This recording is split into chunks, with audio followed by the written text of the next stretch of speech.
Where's your shirt? We feel really left out. And I hope that you notice how well our shirts match with the chairs. It's all by design. Okay, so this is the last bit of the day. What we did was ask a real range of people to just to respond, well, to listen to what's happened during the day and then to share their responses. So we're going to go down the line this way. And this Virginia couldn't make the body of the day, but we still wanted to hear from her anyway in terms of impact, and that will become, the reasons for that will become clear as she speaks. So we'll go down the line if that's all right. Come back. I've said to each speaker that you've got 5 minutes tops, but you may not take all those 5 minutes, which is fine. And then we'll open up to your questions. So hopefully the presentations from the day, there's been a real range of ideas going around during the day about impact. So hopefully some of that will prompted questions as well as the provocations you're about to hear. I'm conscious that we didn't get an opportunity to ask Matt too many questions about his paper, so that's fine. If you've got burning questions for Matt, we will put him back on the spot. But also any questions for the speakers and presenters still in the audience, so we might sort of call on you to ask questions too. So that's the format. Without further ado, shall I introduce you, or would you be happy to say who you are? I can say who I am. Fiona. Hello, I'm Fiona. I'm doing the professional doctorate here, so I'm in my second year of that. I'm a professional theatre director and also an applied theatre practitioner, so that's my bag. I've very much enjoyed everything today. I found it really, really interesting in really unexpected ways. And all I've got for you, I think, is probably just a question. And it comes from that rather beautiful piece of film that Ed showed us when Naomi was working with Mrs. Wilson. And what I was very interested in was what Naomi was doing. She had some really good techniques, the touching Mrs. Wilson's face, I found that so beautiful. So there was what she did, but I was also really, really struck by who she was, by who Naomi was, how she was. She was loving, compassionate, radiant with joy, with a genuine desire to communicate. And my question is, I think, what is the impact of who we are on the work we do, on the process, and I think on the outcome, particularly in an applied theatre context, I think I'm talking about. So what is the impact of who we are, how we are on the work we do? I think there is an idea, certainly in the theatre for development field, which is my bag in the applied theatre world,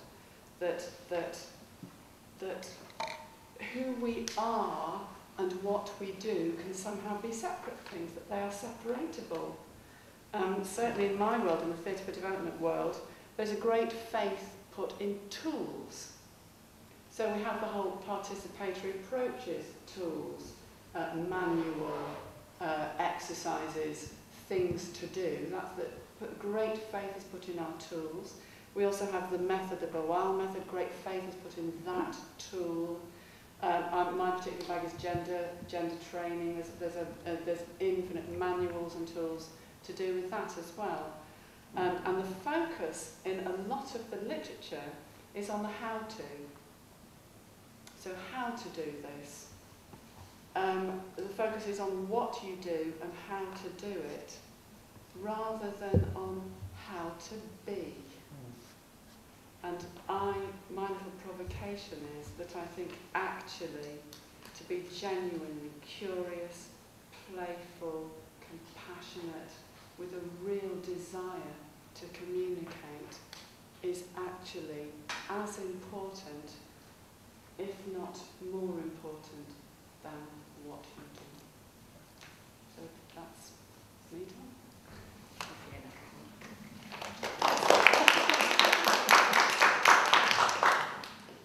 And actually that provocation made me think I should have said my name's Jenny Hughes, lecturer of drama here at the university.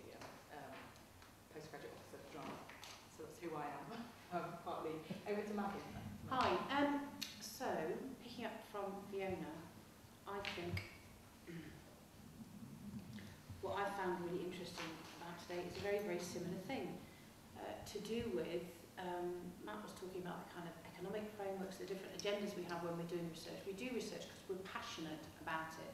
That's the first place where we start. We might have different methods, different tools and so on.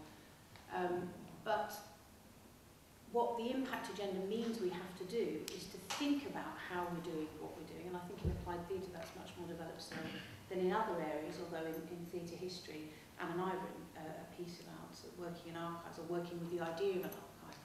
We do have to do something as well as thinking about how we're doing it at the same time.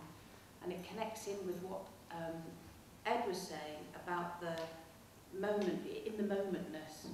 And I think one of the things for the new generation of PhD students, who this is the only time you will get in your life to do dense, concentrated research. This is it, yeah?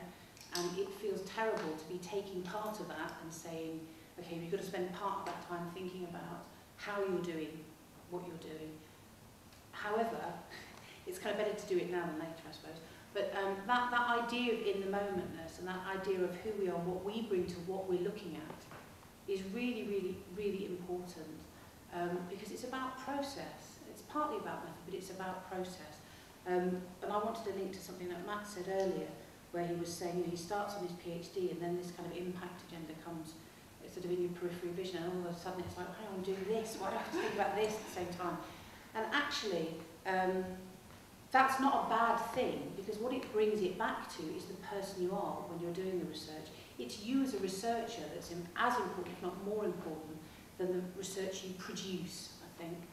And I think the good thing about the impact agenda, and it sort of links to lots of things we've come across today, is that actually that is part of, the best side of it, that's part of what it's trying to get at, is you know, what the relationship between you as the researcher is and the bigger world, whether it be the funding bodies or not. But that idea of the in the momentness, our ability as researchers to recognise what it is we're doing and how it works, how it functions, and what its significance is, sort of all at the same time. So it can be quite a positive way of operating, I think. So I don't know if that's helpful or not.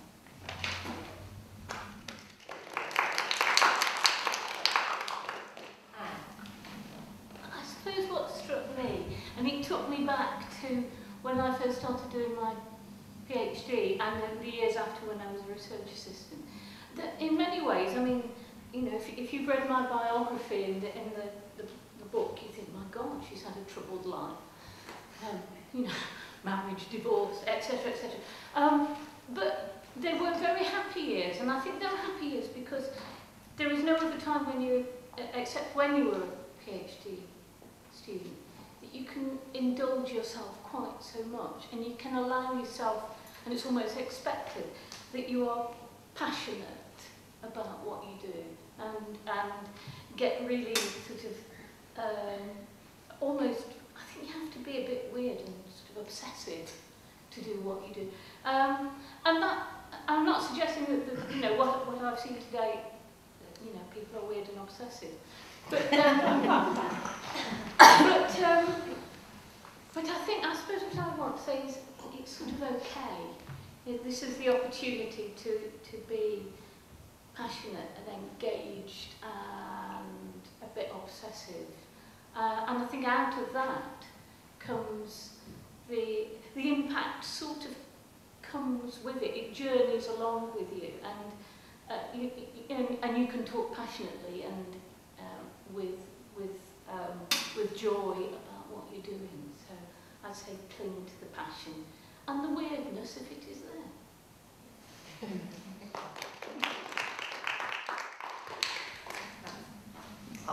Yeah, I picking up on what Maggie was saying about kind of the potential for pleasure in impact and the possibility of kind of enjoying finding impact. That's something that's come across really strongly for me today, and seeing people talk about their research in terms of its potential impact and the impact that they can measure in terms of some, and the impact that is possible for the future in others. It's been nice to see people talking about it in a really positive and engaged way. And it makes me think that actually some of what I was saying earlier about kind of my cohort of PhD students, candidates, whatever we were, is kind of maybe waning a little, and this is feeding down to the impact agenda is feeding down in a more positive way than it did to me, perhaps. And maybe there's been kind of a shift there already in a really positive way. Can I just throw this out there to you guys? Could you just kind of pop up your hand if you consider yourself to be in some way, shape or form, a practitioner of what you do, as well as a researcher? I think it's quite telling that most of the hands are up, because there's people who, like me and a number of people I know, even within this department, who aren't necessarily practitioners. And I think it's telling that they're perhaps not represented in an event like this in such a heavy way. Because for people who are engaged in practice, perhaps impact is something that's easier to access, easier to talk about. And so in many ways, what I was saying earlier feels a little invalid now, seeing the kind of passion and engagement that's been here. But I think perhaps there's a parallel community of research that's going on in the arts and humanities that isn't engaged in practice, and it's perhaps still shying away from impact, perhaps demonstrated by the fact that not so many of us are here today, from that side of things. Doing history is a practice. It is, yes, it is. But it's not the same form of practice, I think. For me, at least, there's two different types of practice at work there. Thank you, sir.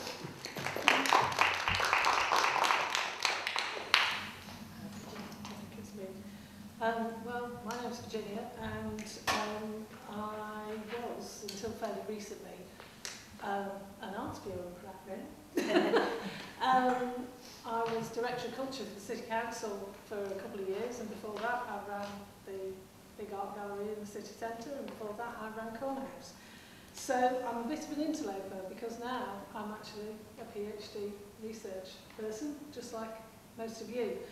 And I wanted to see more of this event, and I do apologise for coming late. But I am also doing a piece of work for the university, which is about trying to bring the cultural sector in the city and essentially the School of Arts, Histories and Cultures together more effectively, in part in order to achieve more impact from the work that's done in the school.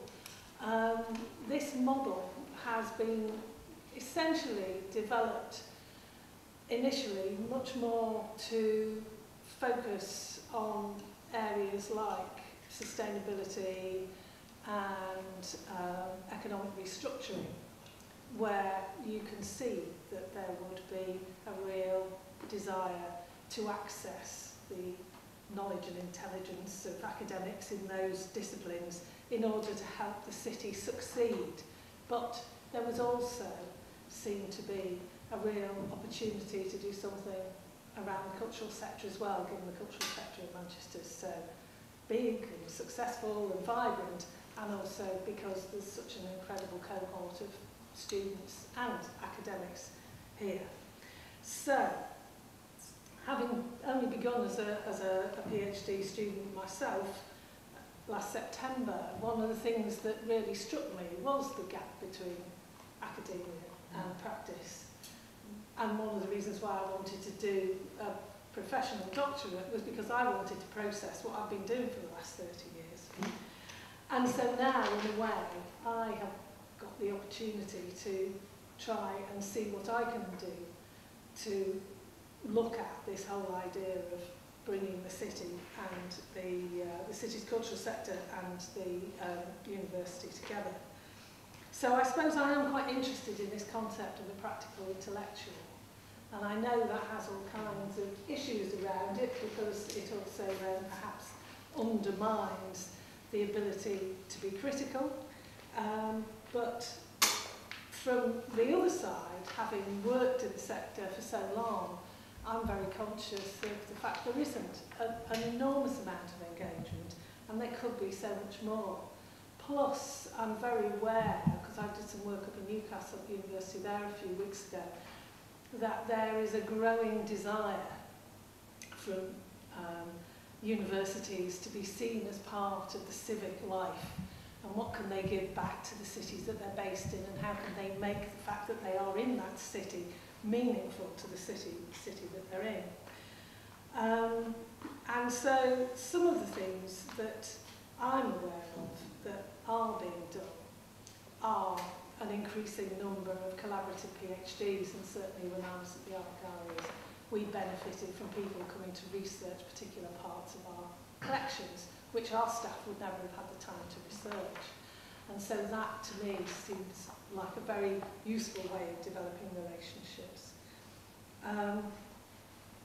I'm also conscious that there are other initiatives now going on with some of the bigger cultural institutions where the university's attempting, and successfully, to engage academics from lots of different disciplines, not just arts disciplines, in order to further the work of organisations like the Royal Exchange. And there have even been some new ways of funding research in other schools where a theme's been sponsored, and that has freed up academics and researchers to actually pursue work that isn't tied up with the arts, you know, with the AHRC or other funding streams. It's work that's being done to a joint agenda between the city and the university. So I think there are all kinds of interesting possibilities here, and hopefully when I've got them all in one place and written down, we can have a look at how those might relate to the way that the school wants to go. So in a way, what I was interested in was understanding what impact means for you as postgraduate researchers, and whether any of that is remotely interesting stuff that you'd even thought about or wanted to pursue, and how we can look at this agenda and see what we can make of it in ways that people feel are positive and useful, rather than perhaps bureaucratic and worthy.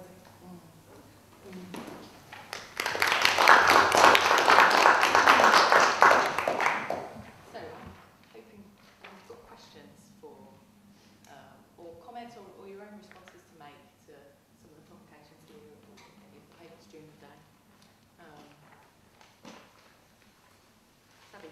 Maybe I would reply to Matt's comments about practice and research. Even in our department a while ago, we used to have practical encounters and research encounters, and now we see it's, well, due to different reasons, it's come down to research encounters, but we don't see it as a differentiation there anymore. It's like practice is research, and that's come down. And also, yeah, I think impact is, he's right in saying, like, impact or practice, it might be a little bit easier for practitioners to put their work out there in the public domain, where it might be a little bit more of a struggle for those maybe doing different forms of analysis and creating, like, with written text, I suppose. Just to be clear, I think it's great that practice and research are coming together. I think that's a really useful thing, the fact that those two encounters groups have kind of merged into one. And I'm not trying to draw a division between people who do practice and people who do something else. I don't want to call it research, because of course practitioners are doing research too. But I don't want to draw kind of an artificial distinction there. But I do think there is something in the distinction between people who do research to inform a particular, maybe it's to do with performance in that sense. I know these are ideas that are forming, so I'm happy to kind of talk about it a bit and see what other people think about it. So the question is, is there a distinction between the kinds of research you do in practical professional environments, possibly, and the kinds of research that you do that you can do in this environment, which can be entirely kind of philosophically framed, philosophically based, and not have an obvious immediate connection to any kind of empirical or real world kind of phenomena or process. Can I make an interjection there? It does feel like I'm banging on and saying the same thing. I'm just thinking, in terms of that, what was a kind of a practice and a practice divide, but in terms of also a changing professional marketplace. You know, there was a time when, as a potential employee of a university, you were represented in part. What signified your worth was the teaching you'd done, the different networks you'd been involved with, but it was the research itself and the way the research spoke to a very small intellectual community. Actually, that has changed, and not just because of the impact agenda, but because of the nature of knowledge and the way knowledge is kind of created and circulated and so on. And I suppose it's coming back again to the thing that Ed was saying, the thing that Fiona was saying, about the kind of the in-the-momentness and the person you are that you bring to the research. Actually, that gets you the job as much as the research that you've done. The idea of, you know, Jerome this morning was talking about public intellectuals, the idea of an intellectual who can work in a, we have to multitask basically, who can work in a number of different environments, is now very much more important in the employment market. And I think that the sort of practice argument still carries on. You know, there's still lots of questions about the worth of practice-based research. But we're all put in a defensive position because we're in arts and humanities. And actually, you know, there is no cure for cancer, but they're still trying, and the value is the trying of it. You know, we are cultural critics, and we're also contributing to, you know, the development and the productivity of culture as well. So I think those are really important things, not to kind of be, not to feel, you know, unvalidated because the piece of research you have done hasn't been kind of, you know, created great waves of changing the world. It's actually you that change the world, what you bring to your research life, I suppose. I don't know if that's too utopian, but... It's lovely, and I agree with you, I really do. But I think there's institutional pressures, funding, jobs, things like that, that ask you to demonstrate a measurable worth of research. So, in a way, perhaps for me, it is a little utopian, just because of the position I'm in my career and where I am right now. It does feel a little utopian. I don't mean that as a criticism, as I agree with you idealistically, but when people ask you, in order to get money to fund that project, you need to demonstrate what the impact will be in terms of percentages, in terms of numbers, in terms of facts and figures. It kind of takes the shine off it a little and stops you from feeling like being situated in a matrix of knowledge and being a part of that is a good and worthy thing, and starts you thinking about, well, you know, yes, fine, I'm part of a greater kind of community here, but what's my measurable worth? Especially when you're at the point of applying for jobs, exactly. People are seeing your capacity for raising research income, you know that capacity is being measured against social and economic indicators. Tricky. Yeah. For sure. John. I'd like to make a comment if I may and see what response it gets. I want to comment as a practitioner. I've been a media producer for 40 years, and I realised, and by the way, I've really enjoyed today very much, but it's helped me realise that my 40 years has been spent almost entirely in impact. If I wasn't making impact, I was out of work, so that everything I did, every tiny thing was to do with impact. And here I am dipping my toe into the academic world. And I appreciated Maggie's comment earlier about people saying I'm not an academic. And I'm about to prove that, I think, in my dissertation. But impact, yes. And a word I picked up this morning, which was being bandied around, was interesting. It was fear. I heard that word mentioned, I wrote it down, it's been mentioned several times. And I have personally no fear about putting my pen on a piece of paper and impacting 3 million viewers. I do that frequently. It's, that's what I do. Putting a pen on a piece of paper and having it peer reviewed is absolutely terrifying. And I think that's the nature of where the problem is, between making the impact and getting it right with your peers. Now, one of the things I do is, professionally, because I'm freelance now, there's a lot of media training where I help people to be interviewed on camera. And a lot of my clients are medical doctors. And I tell them that most people are eating baked beans and doing ironing while they're watching. And, because they're petrified about every word they say. And that's not the point of what happens in the media. I mean, I'm reading about this in my work here. It's very interesting. And I understand some of the academic arguments. But while you're having those academic arguments, the world is carrying on. And I think you've got to be there. Maybe a little crass point here, but you've got to be there. And just one more example of what I've learnt while I've been here, because I've dabbled in theology, which I found absolutely fascinating and completely relevant to society today. What I heard over there needs to be heard out in the world. It really needs to be heard. It's important stuff that where we're breeding ignorance out there. And so that gap between what's going on here and what's going out in the media is very important.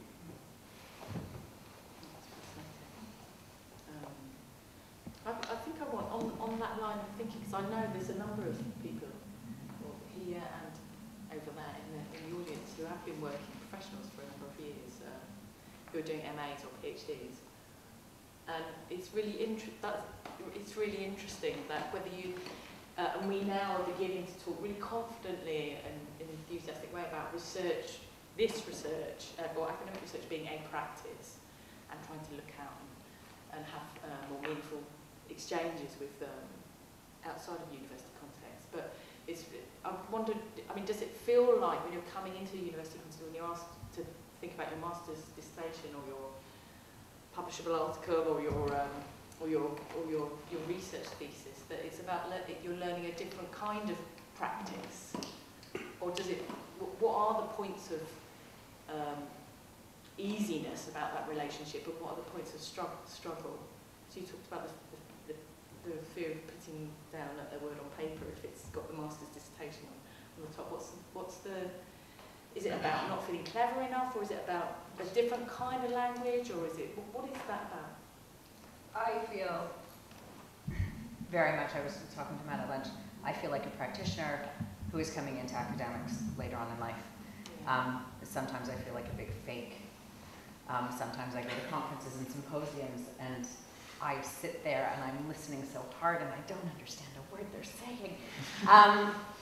One of my fears is, and I'm really excited to learn different theories and apply different theories to my practice, and I think that will help me grow as an artist.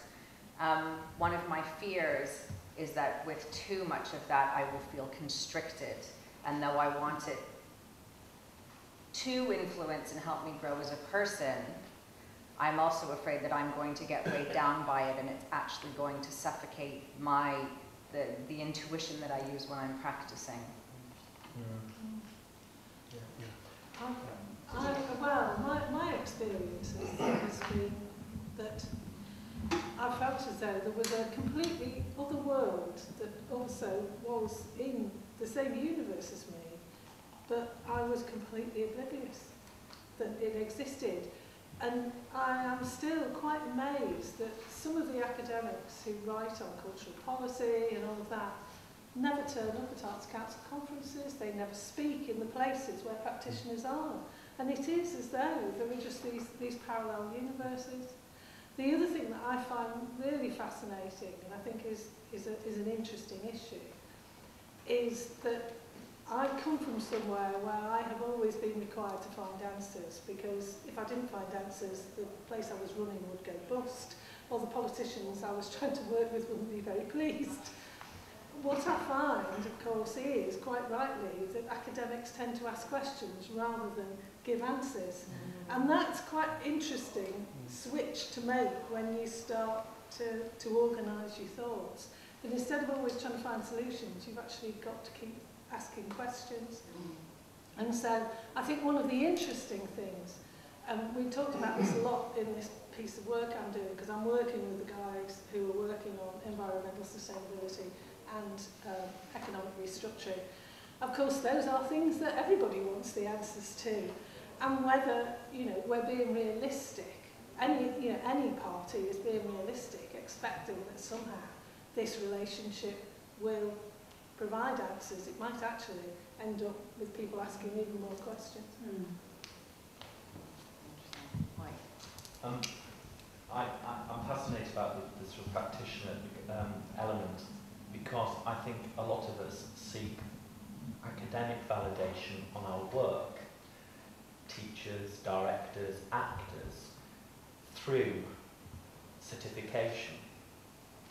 To me, what's been a joy was working with Claire, and her studies here are purely academic, but as an actor, she found them I'm not speaking on behalf, but and for me as a director, that was wonderful, to find that validation again.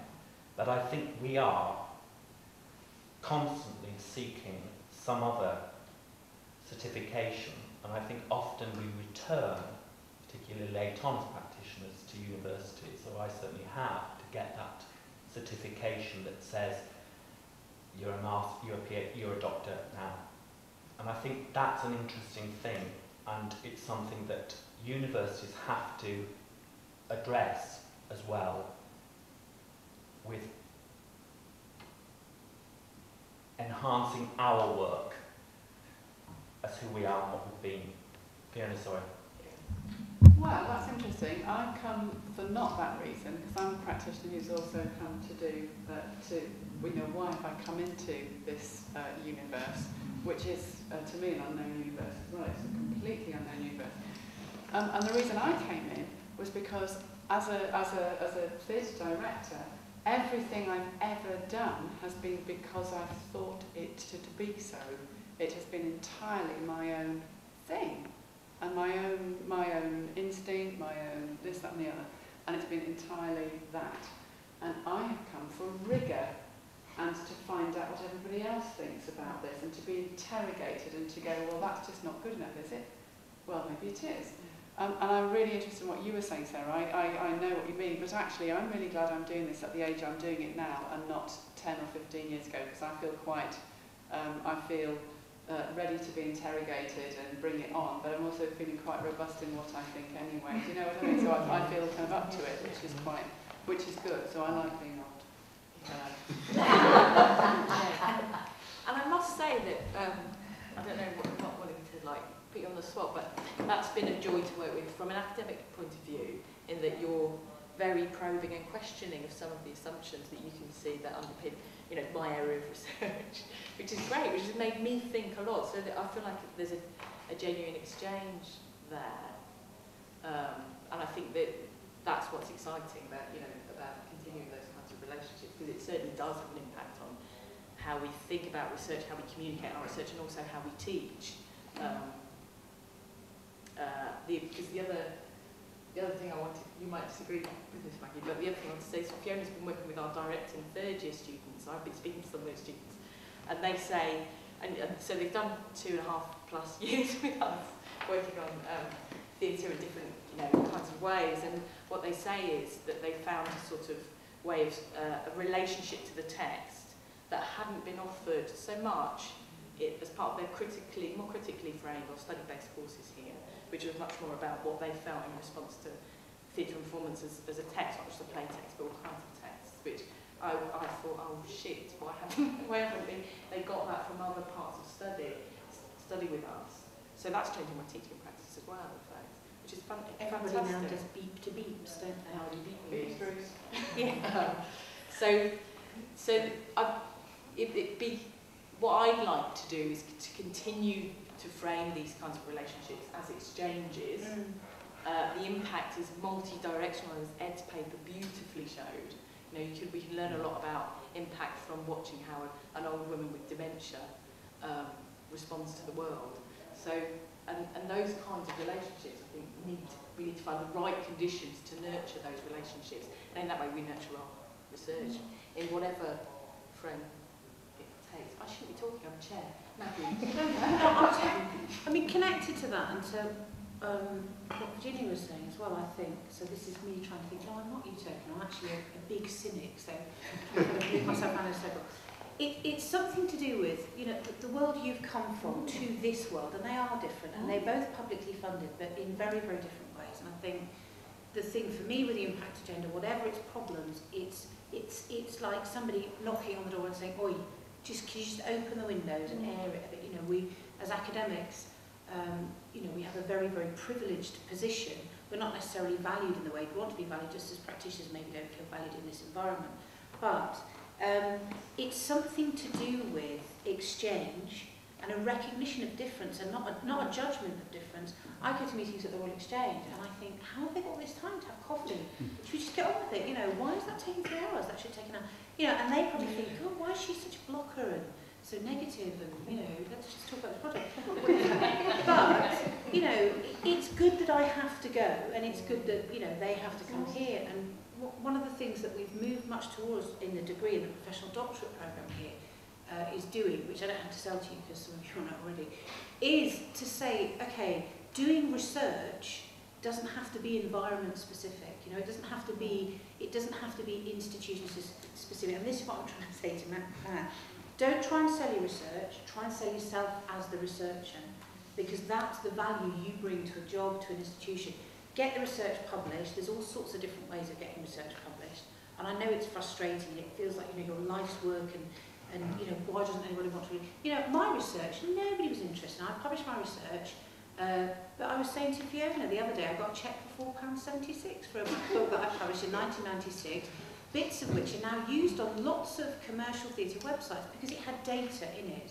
But nobody was really that interested in women's work, certainly not women working commercial theatres. What they were interested in was feminist theatre, or, you know, things that fitted into a certain kind of frame.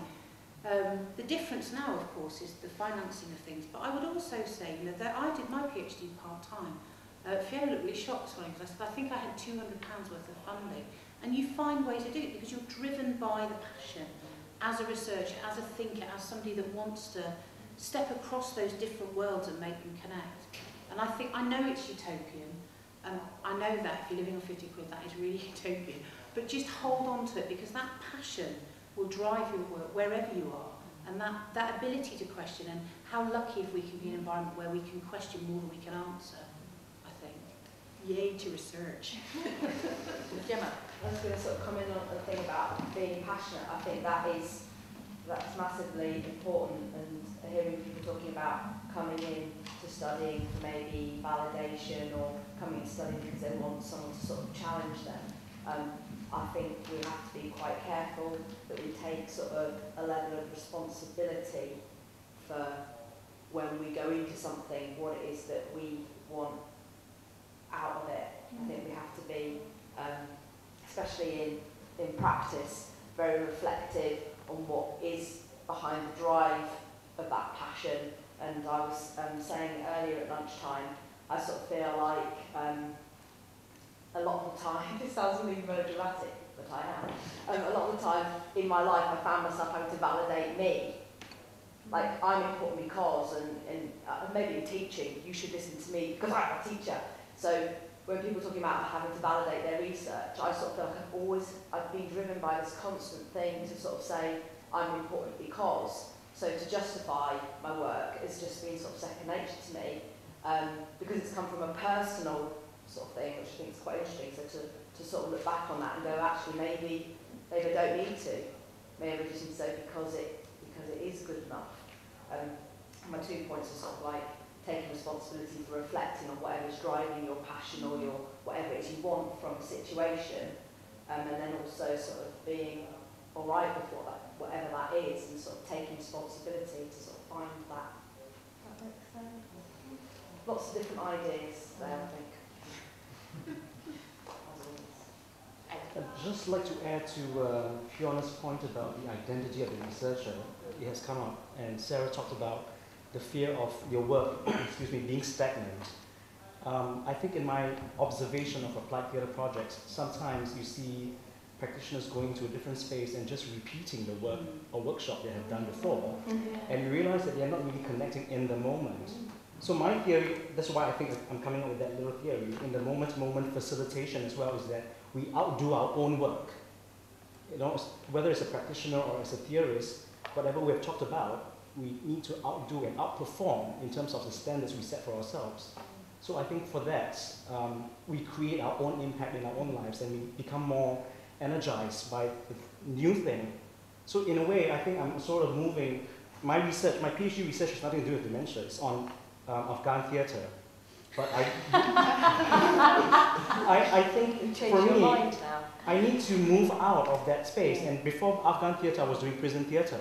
So I feel like I need to move out of my comfort zone so that I'm challenging myself all the time. So that's where I'm coming from. While you're doing that, Ed, do you feel that the same kinds of questions keep coming back again and again? So your arrow, you know, turning it the other way, you show me how to do that. That kind of switch of relationship is something that's going to drive your work, whatever the field is, the field of inquiry, but it's you as a researcher that's moving on that journey. Do you see what I mean? So it's sort of a bit like Ed Chow. in the old people's home, Ed Chow in the, you know. I think it's a little difficult because sometimes I feel like where I'm coming from, especially in my work in the prison in Singapore, I try to mix the drama therapy world and the applied theatre world together, and then the drama educators will always say, oh, we're not doing therapy work, you know? And then I say, but we are doing therapeutic work.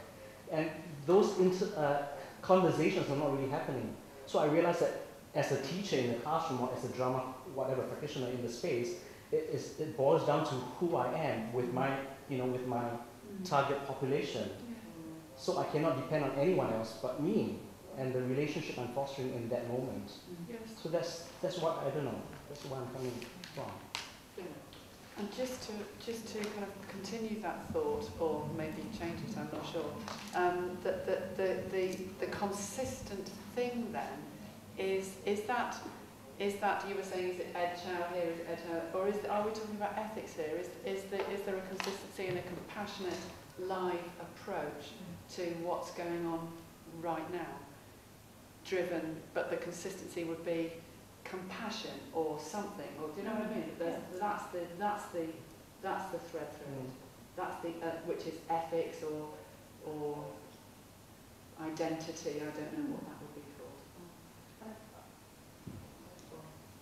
When you say about playfulness, curiosity, and desire to communicate, I wonder if that is something that you can train people. If that is, I don't think you can. Do you not think, as a teacher? I think some of it is personality and life experience that sort of shapes you to be playful, curious, and have a desire to communicate. I think it's, and there's a lot of teachers out there that they do everything right, but they've got no personality, so they just don't connect with young people, or they just don't, and I don't know, yeah. But aren't we looking for, in research training, in kind of, the sort of rather pathetic level of training you actually get when you do a PhD, whether it's professional doctorate or not, how can you train someone to... Art is fantastic, of course. No, but, in terms of, can you train somebody to be an intellectual? What you can do is you can capture something, like you capture data, you can capture something and work with that. And, the professional doctorate programme captures something and tries to shape it and move it in a way that you don't get when you sign for a PhD and you have every other week you have a supervision, and that is entirely dependent often on one supervisor, and that encourages a kind of narrow thinking. So the attempt to capture that essence of whether it's an ethical thing or something driven by passion, that's what we can do. Whether we can actually then produce people who are like that. I want to just... Oh, okay, go on.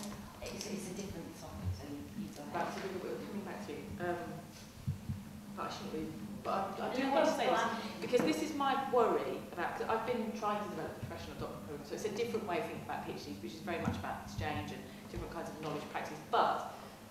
And I've been communicating with people on doing professional doctorates all over different disciplines. It's been really interesting. And what I heard in one conference really concerned me, and it connects to what you just said, Gemma. It connects to the situation Matt's in, and we're all in, really.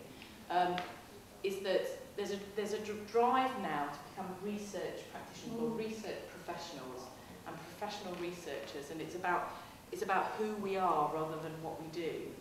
And my worry is that we have to be multitask, and increasingly as academics we have to multitask.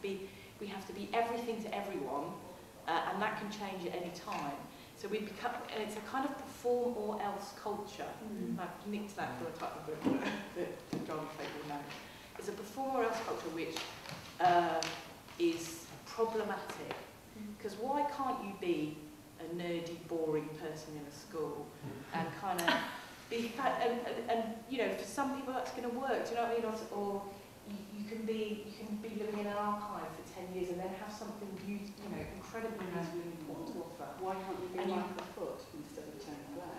Exactly that. You think Tony Blair ever thinks that? So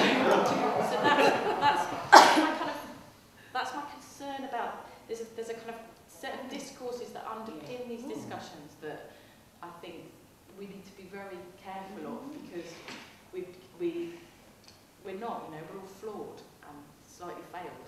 But that nerdy person can and that's be doing, okay. that nerdy person can be doing one thing, Yeah. and the other person can do the other thing. Yes. And I think there should be a little bit more like, actually that's not right. You know, you've given it a go, and actually that's not right for you. Yeah. Like someone, because there's teachers in classrooms that they're miserable, they hate it, and they, you know. But in academia, with the shifting frameworks, and this must be the same in the cultural sector, those of you who have experience know that you can't have a team where everybody's the same. What has to change is the energy in the team, and what has to change is the collective responsibility for the energy in the team. Certainly one of the things that's happened in academia, and I don't know if this is interesting to anybody in the world, to be honest, is that, you know, the nerdy person who did it, they are valued, but they do have to contribute in ways that they haven't contributed before, perhaps. People that are more valued than they used to be are plodders, actually. I call myself a plodder. People who are prepared to kind of drop a bit of that, bit of that. It's not dilettantism, but people interested in a process, for example, are valued much more now than they were. But it is true, the discourse around professional conduct in an academic world is that there is only one Brian Cox, whether that's a good or a bad thing. You know, not everybody can be Juliet. We all have a value within the collective. It's just the shifting frameworks that we have to measure those, the roles of people in those frameworks. And the impact agenda is forcing something on us. But from the utopian perspective, we can use it very positively, I think. Yeah, and it's about being critical, critically engaged with those discourses. Yeah, it's just the whole measuring of impact, there are several concerns for me, I suppose. And just how it can potentially shape what research gets carried out and what research doesn't. And for me, there's something about the immediacy of impact that's quite problematic. You know, it seems that in order to have an impact, it needs to have an impact now. Well, I mean, within the RAF framework, the impact agenda, what they're saying to people is, okay, thanks for telling us about your research. Now, here's a framework we want you to put on top of it. We want you go back 17 years and look at the genesis of your research as far back as 17 years and how you would trace its impact over time. So there is that. Now, most people in this next RAF exercise, so this is people that are not your generation, and Matt's kind of on the tail end of it, would not have been thinking about impact when they made the research. So on the one hand, you could say it's a completely false framework, but there is something behind it, and actually, questions of impact have driven science research forever, you know, and I think in the arts and humanities, one of the challenges is to relate, exchange with the different cultural industries in a different way, and with education environments in a different way than we have. That there are pressures to kind of, you know, capture that very quickly, measure and say, okay, there's some impact. But the reality of this environment, it doesn't actually change that quickly. So there is time to dodge around that, I think. Can I ask, what do you think is driving these changes underneath? Is it an economic... Do I think? Yeah, is it an Okay, economic... yeah, I think it is, yeah. I think we will... Look, you know, for years and years and years, universities have been privately funded. They were privately funded for 5 to 10% of the population. Then, you know, Labour brought in a kind of participatory, democratising the university environments, 30 to 40%. That's now being reduced. Universities have grown so big, and their finances are so much more significant than they were in terms of their reliance on external funding. But the government can't fund. I mean, you made reference earlier to technological progress too. I wonder if that's beginning to impact, you know, the fact that... I think it does have an impact, but I think, you know, we have a big quality research income that comes to the university. We don't really see it. We see it in this building and the lighting and so on and so forth. Most of it goes to the sciences. The universities are terrified that that's going to be removed. And the government, you know, the past government and the current government want to check that. So the cynical part of me thinks that soon that money will not be there. How that will then, you know, cascade down to us in our everyday lives and what we can do and so on, I don't know. Virginia?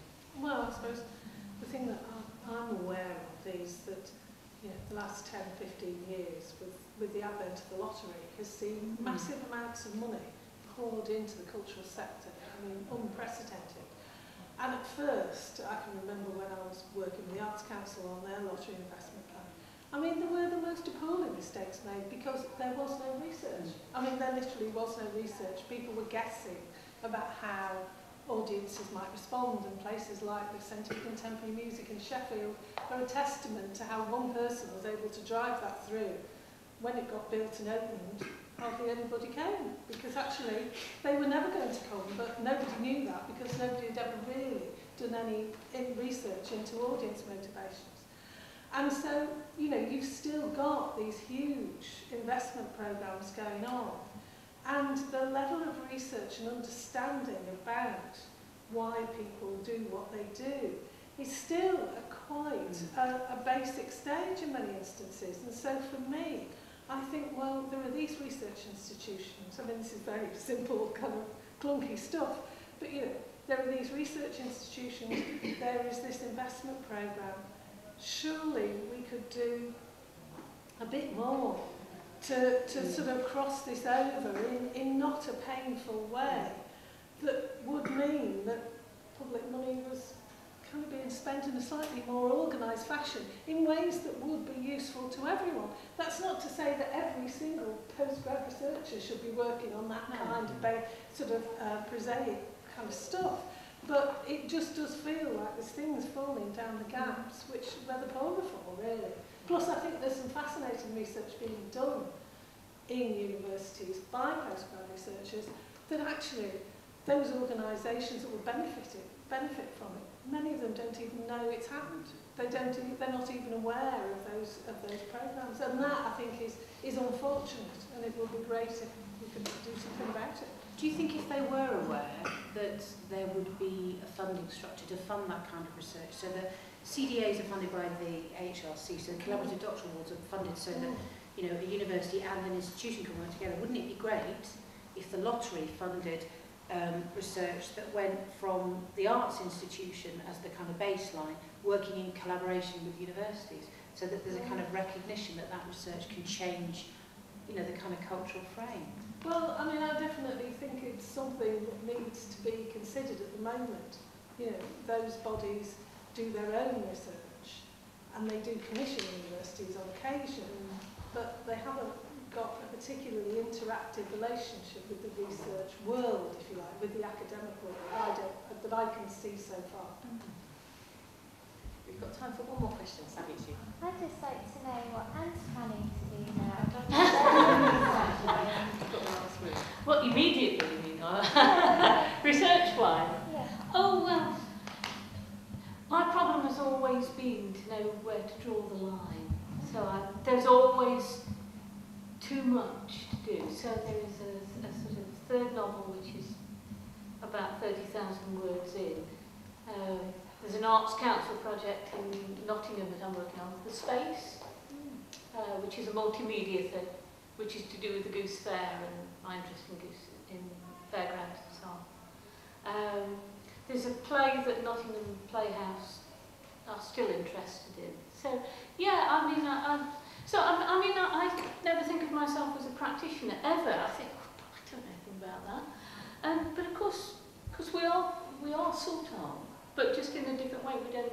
We don't act or jump about. Anne's book, The Newgate Jigsaw, the second book, one of the things that is unique about that, one of the reasons why we want to use it as part of our impact case study, is that the research that's at the base of that book, it's not accessible anywhere else.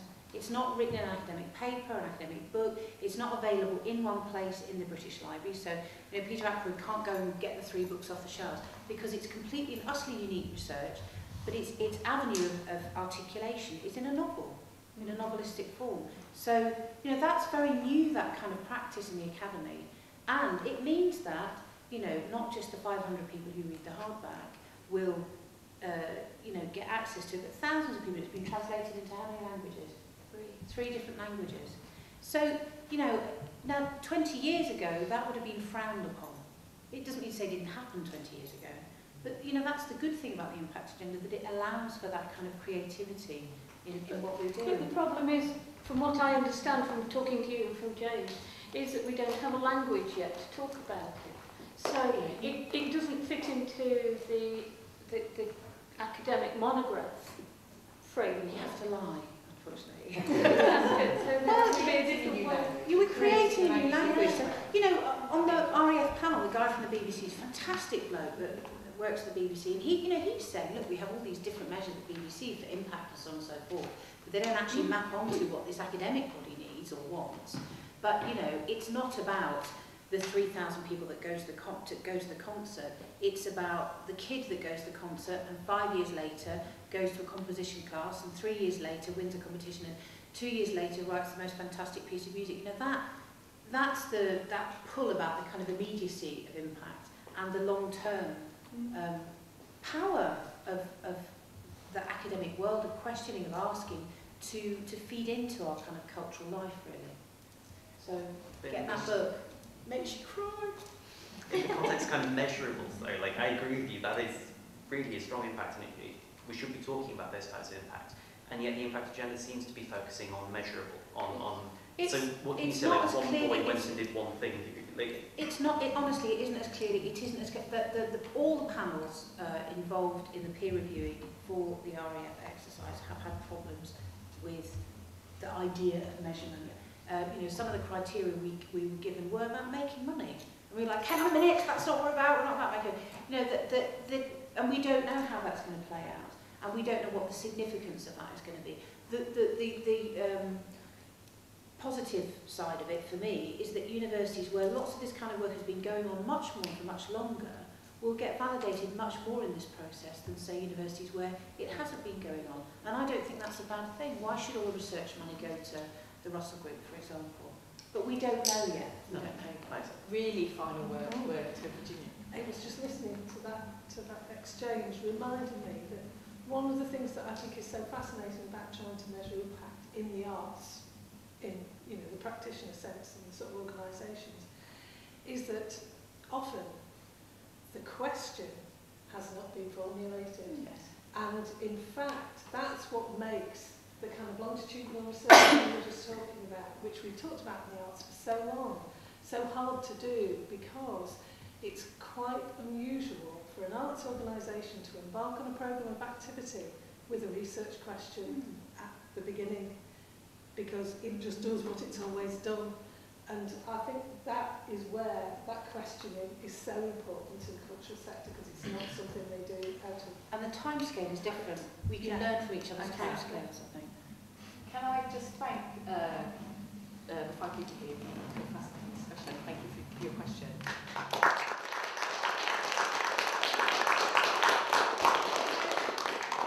Maggie was going to close the day, but just before that, I just want to say thank you to the postgraduates that organised this so efficiently and so cleanly. There's an organising committee really of Ed, Sabby and Mike, but there was a few other people involved in different sessions. So thank you so much. It's been an absolute pleasure to be here today. And I'd like to thank Jenny for being our advisor as well. I feel like I didn't do anything. She was so good. It's great. Over to Maggie.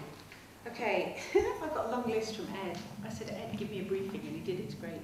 So I wanted to just thank everybody, to people from the music department, to all the postgrads involved, to everybody who's come today and on this lovely hot sunny day to sit in this room, to Arts Methods in Manchester and Emily Bannister for funding, to kind of everybody that's sort of volunteered. And also to thank everybody for the kind of generosity with which we've all kind of encouraged each other to engage in debate. I know they're quite difficult questions we're asking. I think our research, our work as researchers is much more exposed in ways that we're not so comfortable with than it ever has been. But it's fantastic. I've not been in an environment like that. I normally fall asleep at conferences. But I've been awake, well then, what's next, and all that sort of thing. It's really, really great to be part of such a kind of live and in-the-moment discussion, I think. As a head of department, I feel very proud of our postgraduates. I must say, I'm not going to cry. But I do feel very proud of our postgraduates who are really, really struggling with difficult questions, difficult ideas. They're not just kind of stuck with their heads in books. And that level of engagement is great to be around. It's changed our department in really positive ways. So thank you very, very much. And thanks to everybody for coming today. That's my closing address.